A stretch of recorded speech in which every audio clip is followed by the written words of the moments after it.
பஜே மூலவர் பார்த்த சாரதியாக ருக்மிணி தாயாரோடும் பத்ரி நாராயணர் அவரும் தாயாரோட உற்சவமூர்த்தியும் ஸ்ரீதேவி பூதேவியோட பத்ரி நாராயணர் ஆண்டாள் பிராச்சீனமான ராமச்சந்திரமூர்த்தி எப்படி ததஸ்த பிரியதோ விருத்தோ வசிஷ்டோ பிராமணை சக ராமம் ரத்னமயே பீட்டே சகசீதம் நிவேசயத்துன்னு வால்மீகி வர்ணிச்சாரோ அப்படி உத்தமமான ஒரு பீடத்துல சீதையோட லக்ஷ்மணன் ஸ்ரீ திருவடியோட பட்டாபிஷேக திருக்கோலத்துல ஸ்ரீ ராமச்சந்திரமூர்த்தி வேயர் புகழ் வில்லிபுத்தூர் ஆடிப்பூரம் மேன்மேலும் மிக விளங்க தூய திருமகளாய் வந்து அரங்கனாக்கு துழாய் மாலை சூடிய மாதே இன்றோ திருவாடிப்பூரம்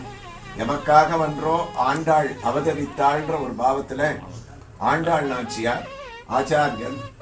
இவ்வளவு பேரும் ஒரு சின்ன இடம் நம்ம சொல்லலாம். ஆனா திவ்யமான ஒரு தரிசனம்.